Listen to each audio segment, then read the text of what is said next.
Blue prime software में अगर आप कोई भी आइटम परचेज़ करना चाहते हैं तो आपने सिंपली ऊपर दिए गए इनवॉइस के ऑप्शन पर आना है और यहाँ से परचेज़ इनवॉइस पर आ जाना है। जैसे ही आप परचेज़ इनवॉइस पर क्लिक करेंगे आपके सामने परचेज़ की विंडो ओपन हो जाएगी। यहाँ से अब मैं इसको क्लोज़ करता हूँ। अब हम शॉर्टकट की के थ्रू इसको ओपन करते हैं। जैसे ही आप अपने कीबोर्ड से कंट्रोल पी प्रेस करेंगे आपके सामने यही परचेज़ की विंडो ओपन हो जाएगी। अब यहाँ पर देखिए सबसे पहले हमारे पास वेंडर नेम का ऑप्शन दिया गया है। यहाँ पर आप जिस भी वेंडर से अपनी परचेजिंग कर रहे हैं आपने उसका नेम एंटर करना है। अगर आपने पहले से सिस्टम में उसका नेम एंटर किया हुआ है तो आपने यहाँ पर सिंपली उसका नेम सर्च कर लेना है, आपके सामने वेंडर आ जाएगा।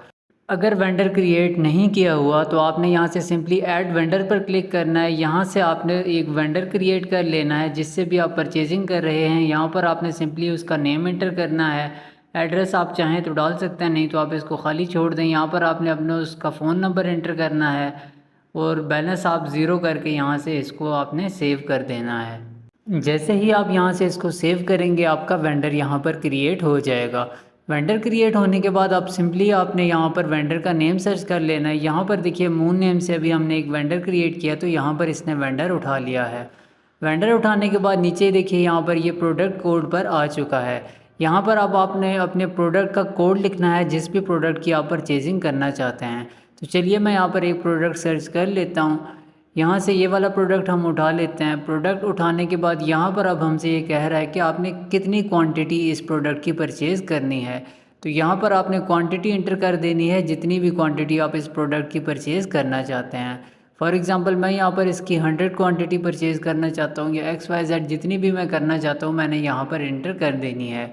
यहाँ पर परचेज़ प्राइस और सेल प्राइस इसने ऑटोमेटिकली जब आप आइटम क्रिएट करते हैं वहीं से उठा ली है।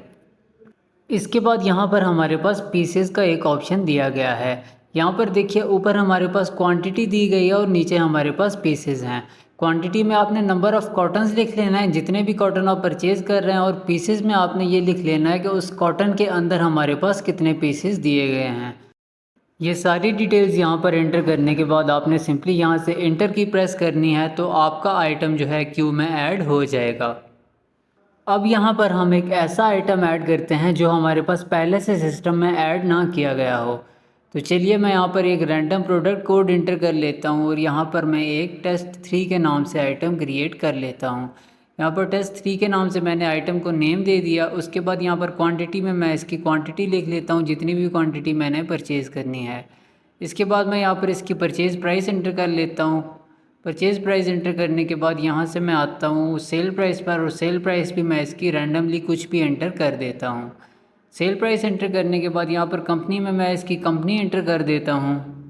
इसके बाद यहाँ पर हमारे पास कैटेगरी का ऑप्शन है। जिस भी कैटेगरी का आपका आइटम है आपने वो कैटेगरी सिलेक्ट करनी है। इसके बाद यहाँ पर हमारे पास पीसेस का ऑप्शन दिया गया है।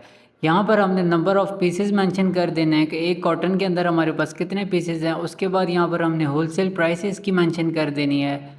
होलसेल प्राइस मेंशन करने के बाद आपने यहाँ से सिंपली एंटर की प्रेस करनी है। तो यहाँ पर ये आपसे पूछेगा कि आपका आइटम ये वाला क्रिएट नहीं हुआ हुआ, क्या आप ये आइटम क्रिएट करना चाहते हैं। तो आपने सिंपली यहाँ से येस पर क्लिक कर देना है। आपका आइटम भी क्रिएट हो जाएगा और उसकी परचेजिंग भी यहीं से हो जाएगी। अब यहाँ पर देखिए नीचे हमारे बिल की अमाउंट दी गई है। यहाँ पर इसके सामने हमारे पास जीएसटी अमाउंट का एक ऑप्शन दिया गया है। उसके बाद हमारे पास जीएसटी परसेंटेज का है। अगर आपके इस बिल पर किसी भी अमाउंट में जीएसटी लगा हुआ है तो आपने यहाँ पर अमाउंट एंटर कर देनी है, अदरवाइज़ आपने जीएसटी की परसेंटेज एंटर कर देनी है। इसके बाद अगर आपका इस पर कोई भी फर्दर टैक्स है आपने वो एंटर कर देना है। इसी के साथ साथ अगर आपका इस बिल पर किसी भी किस्म का डिस्काउंट है, बिल्टी एक्सपेंस है या अदर एक्सपेंसेस में से कोई भी एक्सपेंस है या आपने इस बिल को कोई भी डिस्क्रिप्शन देनी है, वो आपने यहाँ से देकर इस बिल को यहाँ से सेव कर देना है।